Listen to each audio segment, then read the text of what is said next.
දම් පිපාසාවෙන් පෙළෙන අපට දම් ගඟුලින් දම් දෝතක්. පන්සිල් මළුව. සුබෝදෑසනක්. ඔබට තෙරුවන් සරණයි. ඔබ කාලයක් තිස්සේ බලාගෙන සිටි අවස්ථාව අද උදා වෙලා. ඔබ අපෙන් විමසුවා මහ රහතුන් වැඩිමග ඔස්සේ දහම් කරුණු පැහැදිලි කරන පූජ්‍ය රාජගිරිය ආර්ය ඥානගරු ස්වාමින් වහන්සේ සිරස FM පන්සිල් මළුවේදී දහම් කරුණු පැහැදිලි කරන්නේ ආයෙත් කවදාද කියලා. ඒ අද දවස උන්වහන්සේ අප වෙනුවෙන්ම ලබා දුන් සුවිශේෂී දහම් සාකච්ඡාවක් තමයි අද සිරස FM පන්සිල් මළුවේදී ඔබ ශ්‍රවණය කරන්නේ. එහෙමනම් ඔබ සියලුම දෙනා සූදානම් වෙන්න. ඒ වගේම ධර්ම දානය පිළිබඳව ඔබ තුල හොඳ අවබෝධයක් තියෙනවා. ඉතින් අනිත් කෙනාටත් ඒ පණිවිඩය දීලා අපි සියලුම දෙනා සූදානම් වෙමු ධර්මීය ශ්‍රවණය කරන්නට. ගෞරවනීය ස්වාමින් වහන්සේගේ දෙපා නැමැද ඉතාමත් ගෞරවයෙන් මා ආරාධනා කොට සිටිනවා සිරස FM පන්සිල් මළුවේදී අද අප ඉදිරිපත් කරන මෙම දහම් ගැටළු වලට ඉතාමත් කරුණාවෙන් අපට පැහැදිලි කර දෙන හැටියට. බුදුන් දෙසූ මග සත්‍ය සොයා ගිය අපේ කාලයේ මුනිවරයෙකුගේ ආවර්ජනය. අවසරයි ගෞරවනීය ස්වාමින් වහන්සේ. ස්වාමින් වහන්සේ කරණීය මෙත්ත සූත්‍රය ගිහි පැවිදි බොහෝ දෙනා තමන්ගේ ජීවිතයේ ආරක්ෂාව වෙනුවෙන් භාවිත කරන වටිනා පිරිත් සූත්‍රයක්. මේ කරණීය මෙත්ත සූත්‍රයේ නිදාන කතාව පිළිබඳව අප කැමැති ස්වාමින් වහන්සේ මේ මොහොතේ පැහැදිලි කරගන්න. මෙහෙමයි නෝනා. කරණීය මෙත්ත සූත්‍රයේ නිදානගත කතාව වෙන්නේ ලෞතර බුදුරජාණන් වහන්සේ කරණීය මෙත්ත සූත්‍රයේ දේශනා කරන්නේ මේ අමනුෂ්‍ය බියක් නිසා. එන්නාද බියටපත් වුණා වූ ස්වාමින් වහන්සේලා පිරිසක් අරමුණු කරගෙන. ස්වාමින් වහන්සේලා පිරිසක් වස් කාලයේ වස් සමාදන් වෙලා වස් පසන්න කැලේකට යනවා ගම්වැසියන්ගේ ආරාධනෙන්. ඒ ගිහිල්ලා කුටිවල වැඩ සිටිනකොට උන්වහන්සේලා වැඩ සිටි වන ප්‍රදේශයේ තියෙන සෑම ගසකම මේ රුක්දේවරු හිටියා. අමනුෂ්‍ය හිටියා. විමාන හදාගෙන අමනුෂ්‍ය රුක්දේවරු හිටියා. ඒතකොට දැන් මේ ස්වාමින් වහන්සේලා වස් පසන්න මෙතන මාස 3ක් පැමිණීම නිසා ඇත්තටම මේගොල්ලන් බියටපත් වුණා. ඒතකොට බියටපත් වුණා කියන්නේ මේගොල්ලන්ට ගස් උඩ වැඩ හිටින්න බැහැ. මොකද ස්වාමින් වහන්සේලා පල්ලෙහා වැඩ සිටින නිසා. ඒ නිසා මේගොල්ලෝ තීරණය කරනවා ඒ කියන්නේ ශ්‍රද්ධාවක් සකස් වෙච්ච අමනුෂ්‍යෝ නෙමෙයි ඈ. ඒ නිසා මේ අය තීරණය කරනවා අපි මේ ස්වාමින් වහන්සේලාව බිය ගන්නවලා මෙතනින් අපි පිටත් කරමු කියලා. එහෙම මේ අමනුෂ්‍යෝ තීරණය කළා ස්වාමින් වහන්සේලාට එක එක ආකාරයෙන් රාත්‍රියේ බය ගන්නවා. ඒ කියන්නේ එක විකාර රූපී දේවල් පෙන්නලා හීන පෙන්නලා එක ආකාරයෙන් අමනුෂ්‍ය ස්වාමින් වහන්සේලා බය ගන්නවා. ඒක දැන් මෙතනදී අපි දකින්න ඕනේ අමනුෂ්‍යයින් මේ ආකාරයෙන් මෙතනදී ස්වාමින් වහන්සේලාව බියටපත් කරන්න හේතුවක් ස්වාමින් වහන්සේලා තුළ යම් දුර්වලතාවයක් තිබිලා තියෙනවා. තේරෙනවද? උන්වහන්සේලා සීලයෙන් පරිපූර්ණ වෙන්න පුළුවන්. නමුත් උන්වහන්සේලා තුළ ලෝභ දේශ මොහයන් හරි තිබිලා තියෙනවා. මොකද එහෙම නොතිබ්බා නම් අමනුෂ්‍යයින්ට මේසා පීඩාවක් කරන්න පුළුවන් කම නැහැ. නමුත් මේ අමනුෂ්‍යයන් පීඩාවට පත් කරද්දී ස්වාමින් වහන්සේලා මේක තව කෙනෙකුට හෙළිකලේ නැහැ. නමුත් අවසානයේ නායක ස්වාමීන් වහන්සේ හැර අනිත් ඔක්කොම මේ අමනුෂ්‍ය පීඩාවට පත් වෙනවා. ඒතකොට සුමානයක් විතර ගියාට පස්සේ නායක ස්වාමීන් වහන්සේ දකිනවා මෙතන කණ්ඩායමේ මේ ඔක්කොම ස්වාමීන් වහන්සේලා වැහැරිලා. සිරුරෙන් වැහැරිලා බියටපත් වෙලා මේක දැක්කට පස්සේ තමයි නායක ස්වාමීන් වහන්සේ විමසන්නේ මොකද කියලා. ඒ වෙලාවේ තමයි ස්වාමීන් වහන්සේලා කියන්නේ අපිව මේ ආකාරයෙන් අමනුෂ්‍යයෙන් අපිට බිය ගන්නවා කියලා. ඒ වෙලාවේ මේ කණ්ඩායමේ හිටිය නායක ස්වාමීන් වහන්සේ මොකද කරන්නේ? අර ස්වාමීන් වහන්සේලාව එක්කරගෙන ලෞතර බුදුරජාණන් වහන්සේ ළඟට ගිහිල්ලා මේ කාරණය සැලකලාට පස්සේ ඊට පිළිතුරක් හැටියට තමයි බුදුරජාණන් වහන්සේ කරණීය මෙත්ත සූත්‍රය දේශනා කරන්නේ. ඒ කියන්නේ මේ අමනුෂ්‍යයන් බිය ගැනීමට පිළිතුරක් හැටියට කොහොමද දැන් මේ අමනුෂ්‍යයන් එක්ක ජීවත් වෙන්නේ කියන කාරණා. එතෙන්දී බුදුරජාණන් වහන්සේ කියනවා මහණෙනි ඔබලාට සුදුසුම තැන මෙතනයි. ඒ නිසා අමනුෂ්‍ය බිය කළා කියලා ඔබලා මෙතනින් යන්න අවශ්‍ය නැහැ. ඒ නිසා මේ කරණීය මෙත්ත සූත්‍රයේ සතියට දෙපාරක් මාසෙකට 8 පාරක් සත්‍යයනය කරන්න කියනවා. ඒතකොට දැන් බලන්න බුදුරජාන් වහන්සේ මෙතනදී අපිට පෙන්නුවේ අමනුෂ්‍යයන් එළවන ධර්මයක් නෙමෙයි. දැන් වර්තමානයේ අමනුෂ්‍ය පීඩාවක් ආපුවම අපි මොකද්ද කරන්නේ? අමනුෂ්‍යයන් එළවනවනේ නේද? තොইল කරලා, පිරිත් කියලා, එක දේවල් කරලා අමනුෂ්‍යයන් එළවන්න තමයි යන්නේ. ඒතර අමනුෂ්‍යයන් එළවීම කියන්නේ මොකද්ද? අමනුෂ්‍යයන්ට හිංසාවක් කරන අමනුෂ්‍ය හිංසනයක් එතන තියෙනවා. ඒතර බුදුරජාන් වහන්සේ මෙතනදී කරණීය මෙත්ත සූත්‍රයේ දේශනා කරන්නේ අමනුෂ්‍යයන් පළවා හරින නෙමෙයි. අමනුෂ්‍යයන් ප්‍රියභාවයට පත් කරන්නේ. තේනද? මේ අමනුෂ්‍යයන්ොත් භික්ෂුන් වහන්සේලා සමෝ මේ භූමියේ වෙසනාකාරයට තමයි බුදුරජාණන් වහන්සේ කරණීය මෙත්ත සූත්‍රය දේශනා කරන්නේ. කරණීය මෙත්ත සූත්‍රය දේශනා කළ බුදුරජාණන් වහන්සේ දේශනා කරනවා මහණෙනි මේ කරණීය මෙත්ත සූත්‍රයේ සතියකට දෙපාරක් සත්‍යයනය කරන්න. සත්‍යයනය කළ මේ කරණීය මෙත්ත සූත්‍රයේ නුවණින් මෙනෙහි කරන්න. මෙහි අර්ථය නුවණින් මෙනෙහි කරන්න. මේ අර්ථයට අදාළව ධර්ම සාකච්ඡා පවත්වන්න. අර්ථයට අදාළව ධර්ම සාකච්ඡා පවත්වලා දෙවියන්ට අමනුෂ්‍යයන්ට පින් දෙන්න කියනවා. එතකොට දෙවියන් ප්‍රියභාවයට පත් වෙලා දෙවියනුත් ඔබලා දෙගොල්ලම සමගියෙන් මෙතන ජීවත් වෙන්න පුළුවන් තැනට එන්න පුළුවන් කියලා. තේරෙනවද? එතනදී බුදුරජාණන් වහන්සේ ඒ ආකාරයෙන් දේශනා කළා මේ කර්ණීය මෙත්ත සූත්‍රයේ සත්‍යයනය කරන්න, මේ කර්ණීය මෙත්ත සූත්‍රයේ අර්ථයන් නුවණින් මෙනෙහි කරන්න, මේ කර්ණීය මෙත්ත සූත්‍රයේ තියෙනා වූ මේ අර්ථයන් ජීවිතයට එකතු කරගන්න කියලා බුදුරජාණන් වහන්සේ දේශනා කළා. ඊළඟට බුදුරජාණන් වහන්සේ කියනවා මේ කර්ණීය මෙත්ත සූත්‍රය කමඨහනක් කරගෙන භාවනාවක් කරගෙන මේ භව නිරෝධය කරා උපයෝගී කර ගන්න කියලා. එහෙනම් දැන් මෙතන තියෙන දෙවියන් ප්‍රිය කිරීම උදෙසා පමණක්ද? නැහැ. ඒතර කරණීය මෙත්ත සූත්‍රයේ බුදුරජාණන් වහන්සේ දේශනා කරන්නේ මේ අමනුෂ්‍යයන් ප්‍රිය කිරීමට, දෙවියන් ප්‍රිය කිරීමට පමණක් නෙමෙයි. ඒතර මේ කරණීය මෙත්ත සූත්‍රයේ බුදුරජාණන් වහන්සේ දේශනා කරනවා ස්වාමීන් වහන්සේලාට මේ කරණීය මෙත්ත සූත්‍රයේ කමඨහනක් කරගෙන, මේ කරණීය මෙත්ත සූත්‍රයේ භාවනාවක් කරගෙන ඔබලා මේ වස් 3 මාසයේ අවසන් වීමට පෙර ආතුව අනිවාර්යයෙන්ම උතුම් චතුරාර්ය සත්‍ය අවබෝධ කරගන්න. එතකොට මේ ස්වාමීන් වහන්සේලා මේ කරණීය මෙත්ත සූත්‍රයේ බුදුරජාණන් වහන්සේගෙන් දැනගෙන නැවත අර වනපදේශයට වඩිනවා. අර පරණ කුටි වලටම වැඩලා 3 මාසයක් තුල උන්වහන්සේලා කරණීය මෙත්ත සූත්‍රය කමඨහනක් භාවනාවක් කරගෙන උතුම් චතුරාර්ය සත්‍ය අවබෝධ කරගන්නවා. එනම් බලන්න කරණීය මෙත්ත සූත්‍රය කියන මේ සූත්‍රයේ අර්ථය තුල නෝනා දෙවියන් ප්‍රිය කිරීම කියන කාරණේ විතරක් නෙමෙයි. දෙවියන් ප්‍රිය කිරීම කාරණයක් තියෙනවා. නමුත් මේ කරණීය මෙත්ත සූත්‍රයේ බුදුරජාණන් වහන්සේ දේශනා කරන්නේ කමඨහනක් භාවනාවක් කරගෙන උතුම් චතුරාර්ය සත්‍ය අවබෝධ කරගන්න තැනට ගන්න කියලා. වර්තමානයේ කරණීය මෙත්ත සූත්‍රයේ අර්ථය අපි ජීවිතයට එකතු කරගන්නේ දෙවියන් ප්‍රිය කිරීම උදෙසා පමණයි. දෙවියන් සතුටු කිරීම උදෙසා පමණයි. අමනුෂ්‍යයන් සතුටු කිරීම උදෙසා පමණයි. කරණීය මෙත්ත සූත්‍රය තුල සැඟවිලා තියෙන උතුම් කමඨහන, උතුම් භාවනාව, උතුම් චතුරාර්ය සත්‍ය ධර්මයට අදාළ ධර්මතාවයන් අපි මතු කරගන්නේ නැහැ. ඒ නිසා නිරේතුරු අපි දක්ෂ වෙන්න ඕනේ කරණීය මෙත්ත සූත්‍රය තුලින් මෙන්න මේ උතුම් කමඨහන, උතුම් භාවනාව මතු කරන ගන්න. මොකද කරණීය මෙත්ත සූත්‍රය කියන සූත්‍රය අපේ ඕනෑම බෞද්ධ පින්වතෙකුට ලොකු කුඩා හැම කෙනෙකුටම හොඳින් කටපාඩම් හිතින සූත්‍රය. ඒක වයස් ભેදයක් නැහැ, හැමෝටම කටපාඩම් හිටිනවා. මොකද භික්ෂුවක් හැටියට මම කරණීය මෙත්ත සූත්‍රය ඉගෙන ගත්තේ පාසල් යන වයසේ. පාසල් යන වයසේදී අම්මාත් එක්ක රැයට බුද්ධ වන්දනාව කරද්දී තමයි මම කරණීය මෙත්ත සූත්‍රය ඉබේම කටපාඩමින් කියන්නේ පුරුදු. ඒතකොට පින්වතුන්ලාට සමහර විට පාසල් වයසේදීම මේ කරණීය මෙත්ත සූත්‍රය අනිත් සූත්‍රයන්ට වඩා කටපාඩම්ම තියෙන්නේ. මොකද සංසාරේ අපි මෛත්‍රී පුහුණු කරලා තියෙන පුරුද්ද නිසාමයි. සංසාරයේ මෛත්‍රී පුහුණු කිරීමේ පුරුද්ද සාංශාරික පුරුදු නිසාම ලොකු කුඩා කාටත් අනිත් සෑම සූත්‍රයකටම වඩා ලේසියෙන් පහසුවෙන් කරණීය මෙත්ත සූත්‍රයේ මතකයේ හිටින තත්ත්වය තියෙනවා. කෙටි විරාමයකට ගිහිල්ලා මහරහතුන් වැඩිමග ඔස්සේ දහම් කරුණු පැහැදිලි කරන පූජ්‍ය රාජකිරියේ අරිය ඥානකර ස්වාමින් වහන්සේගෙන් අපි තව දුරටත් කරණීය මෙත්ත සූත්‍රය පිළිබඳව පැහැදිලි කර ගනිමු. මහරහතුන් වැඩිමග ඔස්සේ ඔබට දහම් කරුණු පැහැදිලි කරන පූජ්‍ය රාජකිරියේ අරිය ඥානකර ස්වාමින් වහන්සේ. උන්වහන්සේ අපට කරණීය මෙත්ත සූත්‍රය පිළිබඳව දහම් කරුණු පැහැදිලි කරමින් සිටින අවස්ථාව මේ. කරණීය මෙත්ත සූත්‍රයේ අර්ථය තුලින් බුදුරජාණන් වහන්සේ අපට පැහැදිලි කරන දේ දැන් අපි ස්වාමින් වහන්සේගෙන් පැහැදිලි කරගනිමු. බුදුරජාණන් වහන්සේ මේ කරණීය මෙත්ත සූත්‍රයේ අර්ථය තුලින් අපිට කියන්නේ සාරා සංඝ කල්ප ලක්ෂ ගාණක් බෝධිසත්වයෙක් පාරමී දම් පුරලා මේ ලෝකෙට පහළ වෙන්නේ කුමක් සඳහාද? ලෝකයාව අකුසලයෙන් මුදවලා කුසලයේ තුල ශක්තිමත් කරලා මේ නිවන් මාර්ගය මතු කළා. මේ කර්ණීය මෙත්ත සූත්‍රයේ අර්ථයයි කියන්නේ. මොකද මේ අර්ථය දැනගන්න ඕනේ භාවනාවක් හැටියට මේක කමඨහනක් හැටියට වඩන්න. ඒතර බුදුරජාන් වහන්සේ නමක් ලෝකේ පහළ වෙන්නේ ලෝකයාව අකුසලයෙන් මුදවලා කුසලයේ තුල ශක්තිමත් කරලා නිවන් මාර්ගයට අවතීන. එතකොට මේ නිවන් මාර්ගයට අවතීර්ණ වෙන්න කැමති පින්වතා, එහෙම නැත්නම් කුසල් දහම් වඩන්න කැමති පින්වතා මුලින්ම මොකද්ද කරන්න ඕනේ? තමාට අවංක වෙන්න ඕනේ. තමා බුදුරජාණන් වහන්සේට අවංක වෙන්න ඕනේ, ධර්ම රත්නයට අවංක වෙන්න ඕනේ, සංඝ රත්නයට අවංක වෙන්න. මේක තමයි මේ ධර්ම මාර්ගයේ පළවෙනි තැන බුදුරජාණන් වහන්සේ කරණීය මෙත්ත සූත්‍රයේදී දේශනා. මෙන්න මේ අවංකභාවයේ තුල ඉඳගෙන යා බුදුරජාණන් වහන්සේ ධර්ම රත්නයේ සංඝ රත්නයේ උදෙසා කරන්න තියෙන වත්පිළිවෙත් අකුරට ඉටු කරන්න. පෙරුවන් උදෙසා කරන්න තියෙන වත්පිළිවෙත් අකුරට ඉටු කරන්න. ඒතකොට තමාට අවංක වෙමින් තමාගේ සැපය උදෙසා කරන්න තියෙන වත්පිළිවෙත් අකුරට කරන්න. තේරෙනවද? දැන් වර්තමාන සමාජයේ හුඟක් අය තමාගේ සැපයට තියෙන වත්පිළිවෙත් කරනවා අඩුයි.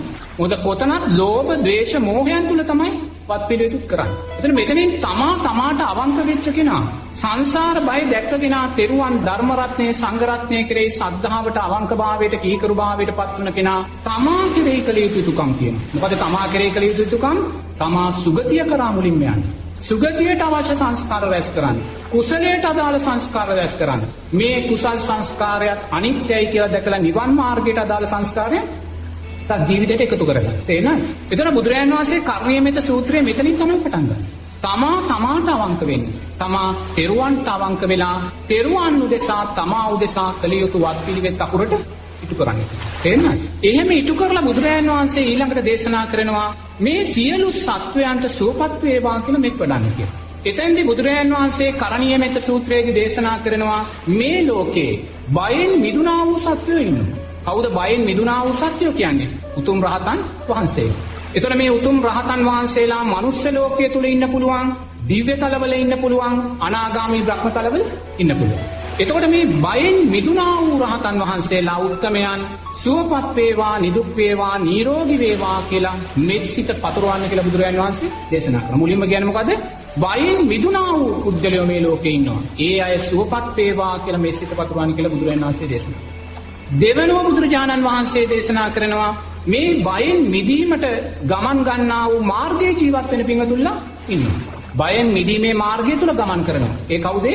සද්ධානුසාරී, ධම්මානුසාරී, සෝවාන්, සකෘදාගාමී, අනාගාමී කියන පුද්ගලයෝ මොකද කරන්නේ? මේ බියෙන් මිදීමේ මාර්ගය තුල ගමන් කරනවා. මේ සෑම බියෙන් මිදීමේ මාර්ගය තුල ගමන් කරන්නා වූ සෑම සත්වයක්ම සුවපත් වේවා, නිදුක් වේවා, නිරෝගී වේවා කියලා මෙසිත පතුරවන්න කියලා බුදුරජාණන් වහන්සේ දේශනා කරනවා. තුන්වෙනුව බුදුරජාණන් වහන්සේ දේශනා කරනවා මේ බය කියන කාරණය తాවකාලිකව යටපත් කරගත්තා වූ සත්වයෝ ජීවත් වෙනවා. తాවකාලිකව. එතකොට මේ බය කියන කාරණය తాවකාලික යටපත් කරගත්ත සත්වයෝ කවුද? මේ රූපාවචර, අරූපාවචර බ්‍රහ්මතලවල ජීවත් වෙන බ්‍රහ්මයෝ.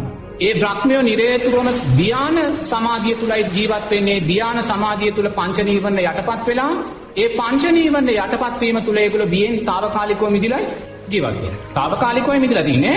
එතකොට මේ తాවකාලිකව බියෙන් මිදිලා ජීවත් වෙන මේ සියලුම සත්වයෝ නිදුක් වෙත්වා, නිරෝගී වෙත්වා, සුවපත් වෙත්වා කියලා මෙසිත පතුරවමින් ජීවත් වෙන්න කියලා. මුලින්ම කියනවා බයෙන් මිදුණා වූ අයට, බියෙන් මිදීමේ මාවතේ ගමන් කරන අයට, ඊළඟට මේ తాවකාලිකව බයෙන් මිදුණා වූ අයට මෙසිත පතුරවන්න කියලා. ඊට පස්සේ බුදුරජාණන් වහන්සේ දේශනා කරනවා මේ ලෝකේ දිගින් වැඩි වුණා වූ සත්වයෝ ඉන්නවා. දිගින් වැඩි. දැන් අපි මනුස්ස ලෝකේ ජීවත් වෙනකොට දිගින් වැඩි කියලා දකින සත්වයා කවුද? ඔය නයා, පොළඟා, පිඹුරා තමයි දිගින් වැඩි කියලා දකින සත්වයෝ. නමුත් බුදුරජාණන් වහන්සේ දේශනා කරනවා මේ මහා සාගරේ යොදුන් ගානක් දිග භූත සත්වයින් ජීවත් වෙනවා. ඒතර සමහර විට මහා සාගරයේ ජීවත් වෙන සමහර මාළු ඉන්නවා මීටර 10ක්, 20ක්, 30ක්, 40ක්, 50ක් දිගින් වැඩි. සමහර මූදාශ්‍රිතව ජීවත් වෙන අමනුෂ්‍ය සත්වයින් ඉන්නවා, භූත සත්වයින් ඉන්නවා. ඒගොල්ලෝ දිගින් මීටර 100, 200, 300 දිගයි. ඒතර බුදුරජාණන් වහන්සේ කියනවා මේ ලෝකේ ජීවත් වෙන දිගින් වැඩි වුණා වූ සෑම සත්වයකම සුවපත් වේවා, නිදුක් වේවා, නිරෝගී වේවා කියලා මෙසිත පතුරවමින් ජීවත් වෙනවා. ඊළඟට බුදුරජාණන් වහන්සේ කරණීයමෙත සූත්‍රයේදී කියනවා මේ ලෝකේ උසින් වැඩි වුණා වූ සත්වයෝ ඉන්නවා. දැන් මනුස්ස ලෝකේ ජීවත් වෙන කෙනෙක් උසින් වැඩි කියන්නේ ඕන්න වැඩි වුණොත් අඩි 6මාරක් උසයි. තිරිසන් ලෝකේ උසින් වැඩිම සත්වයා කියන්නේ අලියෙක්, එහෙම නැත්නම් අර ජිරාෆ් කියන සත්තු උසින් වැඩිම සත්වයා. නමුත් මේ අමනුෂ්‍යයෝ ඉන්නවා නෝන සමහර අමනුෂ්‍යයෝ පොල් ගහකට වැඩිය උසයි. තේරෙනවා? සමහර යක්ෂ කොටස් ඉන්නවා ඒගොල්ලෝ පොල් ගහකට වැඩිය උසයි. එතකොට මේ උසින් වැඩි වුණා වූ සත්වයෝ සුවපත් වේවා, නිදුක් වේවා, නිරෝගී වේවා කියලා මෙසිත පතුරවමින් ජීවත් වෙන්න කියලා බුදුරජාණන් වහන්සේ කියනවා. ඊළඟට බුදුරජාණන් වහන්සේ දේශනා කරනවා මේ ලෝකේ ජීවත් වෙනවා මේ මහතෙන් වැඩි අය, ස්තුල අය. තේරෙනවද? දැන් මනුස්ස ලෝකේ සමහර විට මහත අය, දැන් මේ මහත්යාගේ ඉනේ කලිසමේ ඉනේ ප්‍රමාණය කීයද කියලා ඇහුවොත් අඟල් 34ක් නැත්නම් 35ක් හරි කියයි. නමුත් සමහර අය ඉන්නවා ඒක අඟල් 60ක් 65ක් වගේ විශාල ශරීර කියන අය. ඒ වගේම අමනුෂ්‍ය ලෝකයේ සමහර මේ කැලෑ ආශ්‍රිතව ජීවත් වෙන අමනුෂ්‍යයන් ඉන්නවා මේ අමු මස් ඉව කරමින් ජීවත් වෙන අමනුෂ්‍යයෝ. ඒ අමනුෂ්‍යයෝ නෝන සමහර විට අලි පැටියෙක් තරම් විශාලයි. ඒගොල්ලෝ මේ මස් උපාදානය කරගෙන ওই මැරිච්ච සමහර අය. ඒගොල්ලෝ මේ අමු මස් කුණු වෙච්ච මස් උපාදානය කරගෙන ජීවත් වෙන අලි පැටියෙක් වගේ විශාල අමනුෂ්‍යයෝ ඉන්නවා. ඒ වගේ බුදුරජාණන් වහන්සේ දේශනා කරන මේ මහතින් වැඩි ස්තුල ශරීර ඇති සත්වයෝ කයේ දුක් දුරු වේ, සිතේ දුක් දුරු වේ, නිදුක් වෙත්වා, නිරෝගී වෙත්වා, සුවපත් වෙත්වා කියලා මෙසිත පතුරවමින් ජීවත් වෙනවා. ආයිමත් කරණීයමෙත සූත්‍රයේදී බුදුරජාණන් වහන්සේ දේශනා කරනවා මේ ඇසට පෙනෙන සත්වයෝ ඉන්නවා. කවුද අපේ ඇසට පෙනෙන්නේ? මිනිස්සයා අපිට ඇසට පේනවා, තිරිසන් සතා අපිට ඇසට පේනවා. එතකොට මේ ඇසට පෙනෙන සත්වයෝ සුවපත් වේවා, නිදුක් වේවා, නිරෝගී වේවා කියලා මෙසිත පතුරවමින් ජීවත් වෙන්න කියලා බුදුරජාණන් වහන්සේ දේශනා කළා. ඊළඟට බුදුරජාණන් වහන්සේ දේශනා කරනවා මේ ඇසට නොපෙනෙන සත්වයෝ ඉන්නවා. කවුද මේ ඇසට නොපෙනෙන්නේ? දැන් දෙවියා එහෙම නැත්නම් බ්‍රහ්මයා නැත්නම් නිරිසතා ප්‍රේතයා අසුරයා කියන කෙනා යක්ෂයා කියන කෙනා අපේ ඇසට පේන්නේ නැහැ. මේ ඇසට නොපෙනෙන සෑම සත්වයක්ම සුවපත් වේවා නිදුක් වේවා නිරෝගී වේවා කියලා මෙසිත පතුරවමින් ජීවත් වෙන්න කියලා බුදුරජාණන් වහන්සේ කියනවා. ඊළඟට ආයිමත් බුදුරජාණන් වහන්සේ දේශනා කරනවා මේ අපිට ළඟ ඉන්නා සත්වයෝ අපිට දුර ඉන්නා සත්වයෝ දැන් මගේ ළඟම ඉන්නේ කවුද? දැන් ඔබලා දෙදෙනා මා ළඟ ඉන්නව නේද? ළඟින්. ඒ වගේම මේ ළඟ ඉන්නා සත්වයෝ දුරින් සිටිනා සත්වයෝ සුවපත් වේවා නිදුක් වේවා නිරෝගී වේවා කියලා මෙත්සිත පතුරවමින් ජීවත් වෙන්න කියනවා. ඒ වගේම බුදුරජාණන් වහන්සේ ඊළඟට දේශනා කරනවා අපිට හිතවත් සත්වයෝ ඉන්නවා. තේන්නද? අපිට කැමති අපිට ආදරය කරන සත්වයෝ ඉන්නවා. අම්මලා තාත්තලා ඥාතීන් හිතවතුන් කල්යාණ මිත්‍රභාවයෙන් උපකාර කරන අය. මේ සෑම කෙනෙක්ම අපිට හිතවත්ව ජීවත් වෙන සත්වයෝ මේ හිතවත්ව ජීවත් වෙන සෑම සත්වයක්ම සුවපත් වේවා නිදුක් වේවා නිරෝගී වේවා කියලා මෙසිත පතුරවමින් ජීවත් වෙන්න කියලා බුදුරජාණන් වහන්සේ දේශනා කරනවා. ඊළඟට බුදුරජාණන් වහන්සේ දේශනා කරනවා අපිට අහිතවත් සත්වයෝ ඉන්නවා. එහෙනම් අපිට අකමැති අපිට ආදරය නොකරන සත්වයෝ ඉන්නවා. ඒ කියන්නේ ඒගොල්ලෝ කෙනෙකුගේ දියුණුවට අකමැති අය, චෝදනාවට රුචි අය, මෙවැනි සෑම අපිට අකමැති සත්වයෝ සුවපත් වේවා, නිදුක් වේවා, නිරෝගී වේවා කියලා මෙසිත පතුරවමින් ජීවත් වෙන්න කියලා කියනවා. ඒතර දැන් බලන්න කර්ණීයමෙත සූත්‍රයේ අර්ථයේදී බුදුරජාණන් වහන්සේ මුලින්ම කියන්නේ මොකද්ද? අකුසලයේ යටපත් කරලා කුසලයේ තුල මතු කරලා නිවන් මාර්ගයේ උදෙසායි බුදුරජාණන් වහන්සේ කෙනෙක් මේ ලෝකෙට පහළ වෙන්නේ. එතකොට මේ නිවන් මාර්ගයට කැමති පින්වතා මොකද කරන්න ඕනේ? මුලින් තමාට අවංක වෙන්න ඕනේ. දෙවනුව බුදුරජාණන් වහන්සේට ධර්ම රත්නයට සංඝ රත්නයට අවංක වෙන්න ඕනේ. අවංක වෙලා තෙරුවන් උදෙසා කළ යුතු වත්පිළිවෙත් අකුරට කරන්න ඕනේ. තමාගේ සැපය උදෙසා කළ යුතු වත්පිළිවෙත් අකුරට කරනවා කියන්නේ සද්ධාව, සීලය, දානය, මෛත්‍රිය තුල ශක්තිමත් වෙනවා. ඒතොර එහෙම වෙලා දැන් මෙන්න බලන්න වියෙන් විදුනා වූ සත්වයන්ගේ පටන් ප්‍රමාණිකූලව මේ බුදුරජාණන් වහන්සේ දේශනා කරනවා මේ දස දිසාවෙම සිටින සත්වයින්ට මෙසිත පතුරවන්න කියලා. දැන් මේ දස දිසාවටම සත්වයින්ට මෙසිත පැතුරුවාට පස්සේ මොකද වෙන්නේ? බුදුරජාණන් වහන්සේ එතනදී කර්ණීයමෙත සූත්‍රයේ අර්ථය මතු කළ ගනිද්දි මොකක්ද අපිට දකින්න තියෙන්නේ? දස දිසාවටම මෙසිත පතුරවගෙන ඉන්න කෙනා නිරේතුරුවම සීලෙන් පරිපූර්ණභාවයට පත් වෙච්ච කෙනෙක්. සද්ධාවෙන් පරිපූර්ණ භාවයට පත් වෙච්ච කෙනෙක්. ඒතකොට සද්ධාවත් සීලයක් තුලින් මෛත්‍රිය තුල යා මෛත්‍රියෙන් දස දිසාවට මෙයා මෙසිත පතුරවගෙන ජීවත් වෙනකොට බුදුරජාණන් වහන්සේ දේශනා කරනවා ආනිසංස 11ක් යාගේ ජීවිතේට එකතු වෙනවා. මොනවද ඒ ආනිසංස? සුවසේ නිින්ද යනවා, සුවසේ ඇහැරෙනවා, නපුරු හිණ පේන්නේ නැහැ, දෙවියන්ට, මිනිස්සුන්ට, අමනුෂ්‍යන්ට ප්‍රිය වෙනවා, ශරීරයේ ප්‍රසන්න භාවයට පත් වෙනවා, වසවිසෙන් හානි වෙන්නේ නැහැ. සිහි මුලා නොවි මැරෙනවා, සුගතියේ ඉපදෙනවා. තේන දැන් කීයද ආනිසංසාවේ? 11ක් ජීවිතයට එකතු වුණා. ඕනෑම කෙනෙක් නෝනා ඒ ආනිසංස 11කින් අවසාන ආනිසංස දෙක අත්විඳින්නේ නැහැ. මොකද අවසාන ආනිසංස දෙක සිහි මුලා නොවි මැරෙනවා කියන කාරණය දකින්නේ මැරෙනකම් ඉන්නේ බෑ නේද? සුගතියේ ඉපදෙනවා කියන කාරණේ දකින්න මැරෙන්නේ. නමුත් මෛත්‍රියේ තියෙන ආශ්චර්යය තමයි නෝනා මෛත්‍රිය මේ ආකාරයෙන් දස දිශාවට වැඩෙද්දී එයා සිහි මුලා නොවි මරණයත් සුගතියේ උපතත් දෙකම ජීවිතේදීම දකින්න. මැරෙනකම් ඉන්න අවශ්‍ය නැහැ. මරණයට පස්සේ වෙනකම් ඉන්න අවශ්‍ය නැහැ. ජීවිතයේ තුලදී මෙයා සිහි මුලා නොවි මරණයත් සුගතියේ උපතත් කියන කාරණා දෙක ජීවත් ඉද්දි මෙයා දකින්න. ඒ කියන්නේ මෛත්‍රිය වඩන කෙනා අනිවාර්යයෙන්ම සීලයෙන් පරිපූර්ණ වෙනවා හේතුඵල ධර්මයක්. සීලයෙන් පරිපූර්ණ වෙලා මෛත්‍රිය වඩන කෙනා සද්ධාවෙන් පරිපූර්ණ වෙනවා හේතුඵල ධර්මයක්. ඒ කෙනා නෝනා මැරෙන්න පෙර ආතුව සිහි මුලා නොවි මරණය දකිනවා.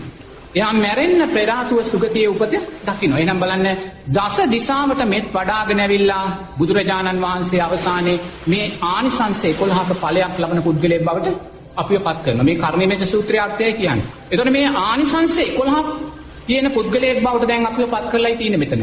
ආනිශංස 11ක් සහිත පුද්ගලයෙක් බවට ඔබ පත් වෙනවා. ඉන් අනතුරුව බුදුරජාණන් වහන්සේ දේශනා කරන්නේ කුමක්ද? ස්වාමින් වහන්සේගෙන් පැහැදිලි කරගනිමු. විරාමයකට ගිහිල්ලා ඔබට තියෙන ගැටලු 0112 84 88 88 ඔස්සේ සිරස FM පන්සිල් මළුවට යොමු කරන්න. ස්වාමින් වහන්සේ දැන් ඔබ වහන්සේ පැහැදිලි කළ ආකාරයට ආනිශංස 11ක් සහිත පුද්ගලයෙක් බවට පත් වුණායින් අනතුරුව බුදුරජාණන් වහන්සේ එවන් පුද්ගලයෙක් පිළිබඳව තවදුරටත් පැහැදිලි කරන්නේ කුමක්ද? ඊට පස්සේ බුදුරජාණන් වහන්සේ දේශනා කරනවා මේ ආනිසංස 11ම ජීවිතයට එකතු කරගත්තාට පස්සේ මේ ආනිසංස 11 නිසාම මේ මෛත්‍රී ආනිසංසයන් නිසාම බුදුරජාණන් වහන්සේ දේශනා කරනවා මේ පුද්ගලයා මෛත්‍රිය කෙරෙහි හිත ඍජුව පිහිටනවා කියලා. මෛත්‍රිය කෙරෙහි හිත ඍජුව. ඒ ඍජුව කියන්නේ මොකද්ද? සැලෙන්නේ නැහැ. සැකයක් නැහැ. මොකද යාට ආනිසංස පිළිබඳ සැකයක්. එයා ආනිසංස 11 ජීවිතයෙන් අත්දකිනවා. අත්දකිමිනුයි මෛත්‍රිය තුල ඉන්නේ. අත්දකින නිසා මෙයා මෛත්‍රී ආනිසංස කෙරෙහි සැකයක් නැහැ, විචිකිච්ඡාවක් නැහැ, ජීවිතය තුලින් දකිනවා. එතනදී මෛත්‍රිය කෙරෙහි හිත ඍජුව පිහිටනවා.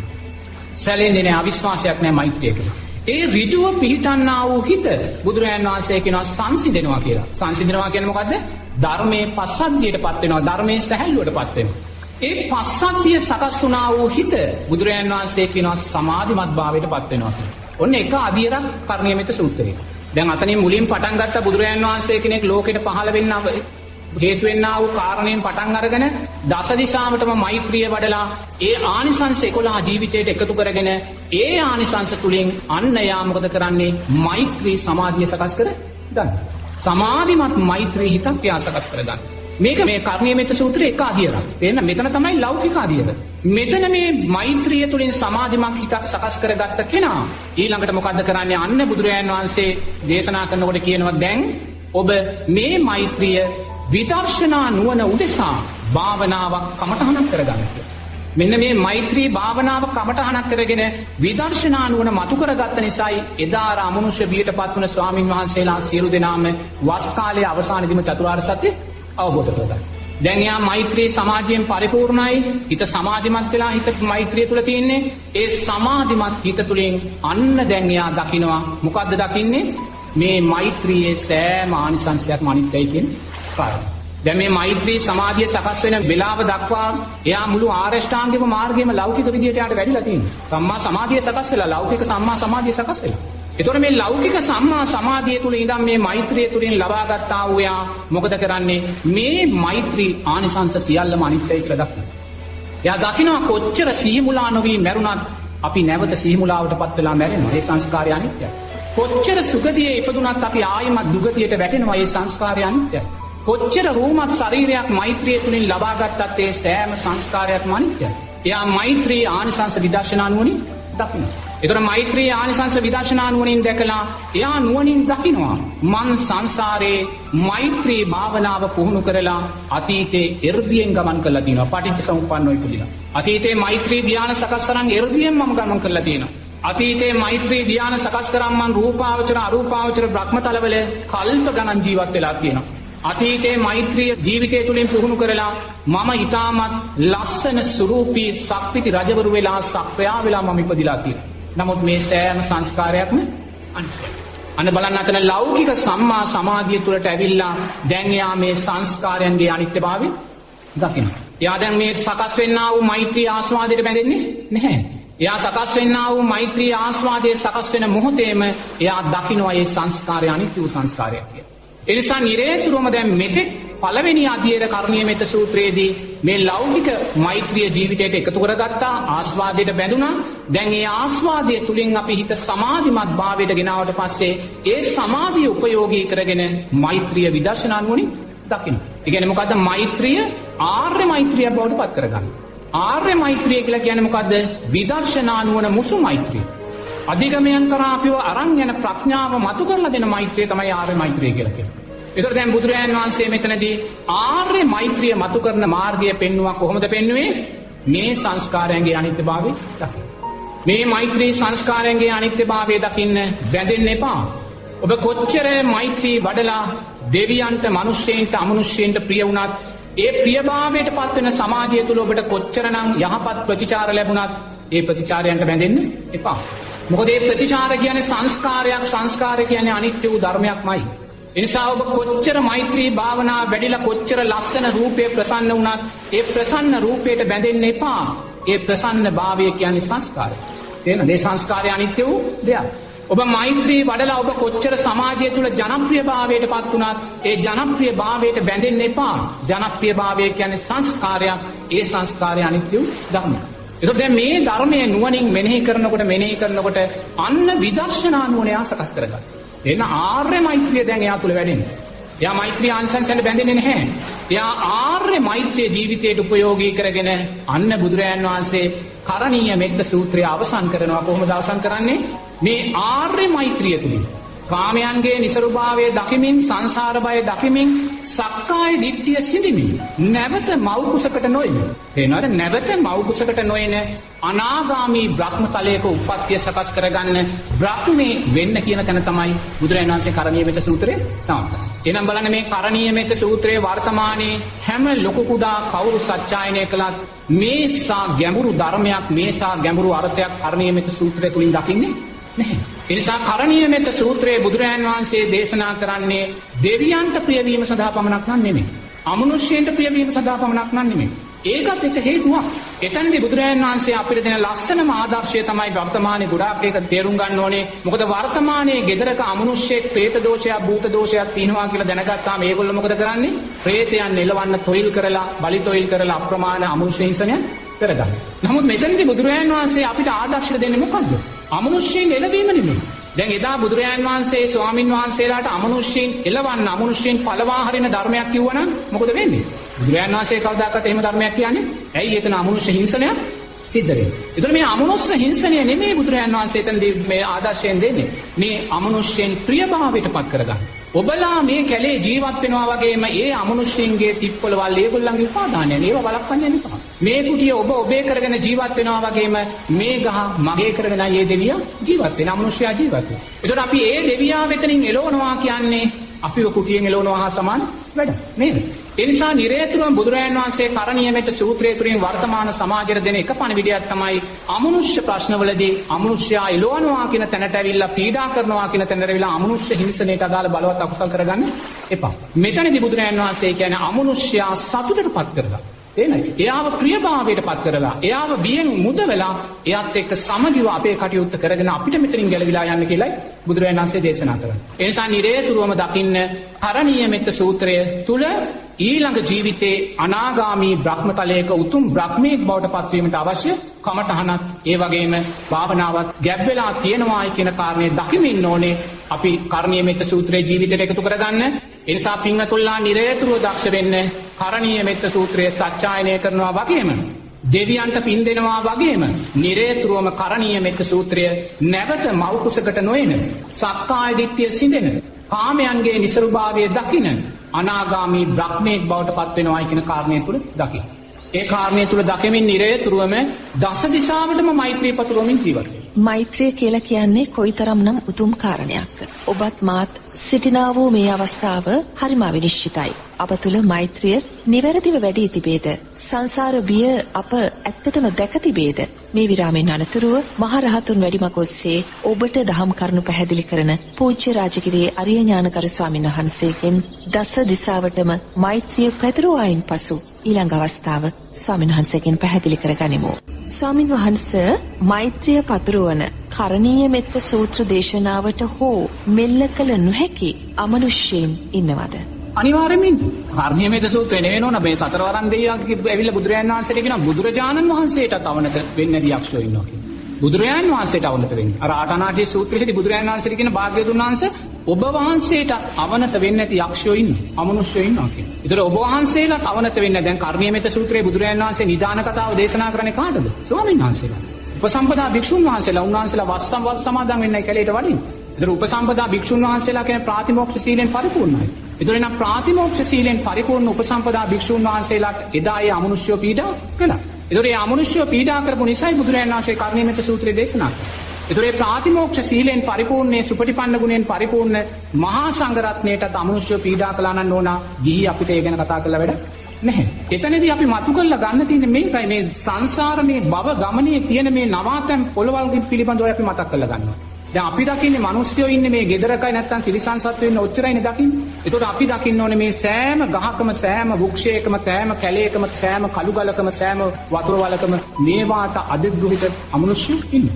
මේවා තුලින් අපි දකින්න ඕනේ මේසා සංකීර්ණ නවාතැන් පොළවල් මේ භවයේ තියෙනවා.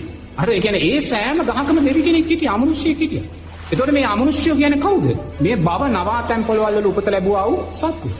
ඉතින් මේ ධර්මේවා බුදුරජාන් වහන්සේගේ සූත්‍රගත ධර්මයේ තුලින් අපි ඒවා සත්‍යයනය කළ දෙවියන් අමනුෂ්‍යයන් ප්‍රිය වෙනවා වගේම නෝනා මේවා තුලින් දෙවියනේ මේසා භයානක භව අනතුරු භව නවාතැන් පොළවල් තියෙනවා කියන කාරණේ දකිමින් භවයේ කෙරේ තියෙනා වූ තෘෂ්ණාව සිඳන මාර්ගයට ආරෂ්ඨාංගික මාර්ගය තුල අපි ගමන් කරන්නේ.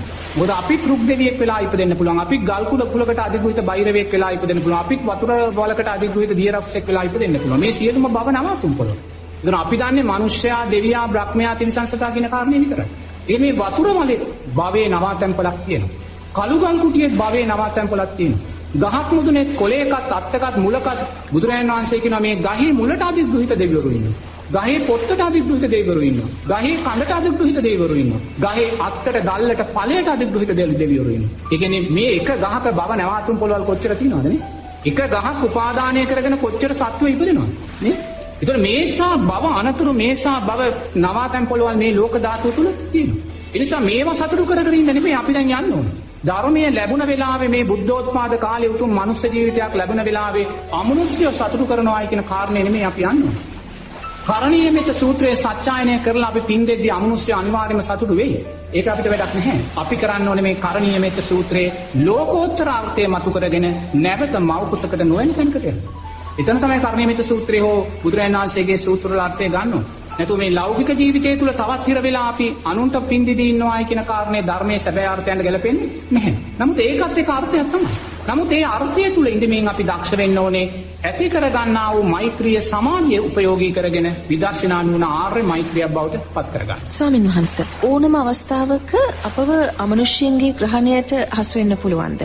මෛත්‍රිය තුලින් සෑම යක්ෂයෙක්ම ප්‍රේතයෙක්ම මෙල්ල කරන්න බැරිද? බෑ. ඒකනේ නෝන දැන් ස්වාමින් වහන්සේලා වස්වසන්න ගෙද්දිනේ අමනුෂ්‍ය පීඩාව වෙන්නේ. ඒ කියන්නේ ස්වාමින් වහන්සේලාටත් ඒ අමනුෂ්‍යව මෙල්ල උනේ නැහැ. රැකවරණයක් නැහැ. ඒකයි බුදුරජාන් වහන්සේ ශක්තිති රජකම අත්හැරලා පැවිදි වෙන්නා. ඒකයි රාහුල පුංචි කුමාරයාට කෝටි ගාණක් සම්පත් තියෙද්දි අරන් ඇවිල්ලා පැවිදි කළේ. ඒකයි නන්ද කුමාරයාට හෙට දවසේ රජකම හම්බ වෙන්න තියෙදි නන්ද කුමාරයාව ගෙනල්ලා පැවිදි කළේ. ඒක රැකවරණයක් අපිට නැහැ.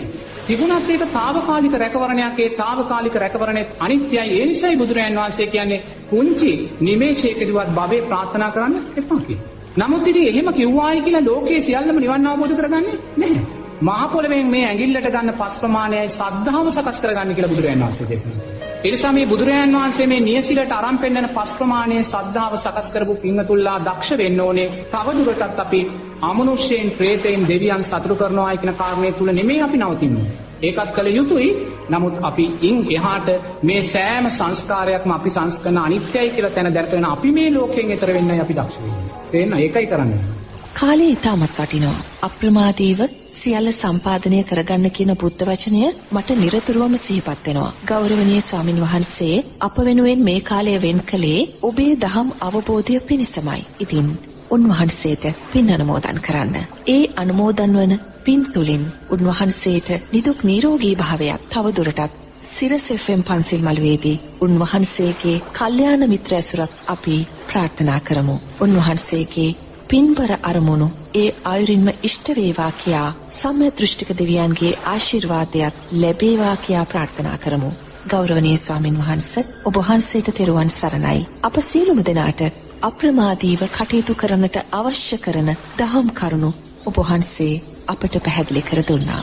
එහෙමනම් සිරස FM පන්සිල් මළුවේ දහම් ශ්‍රවණය කළ ඔබ සියලුම දෙනාට තෙරුවන් සරණයි.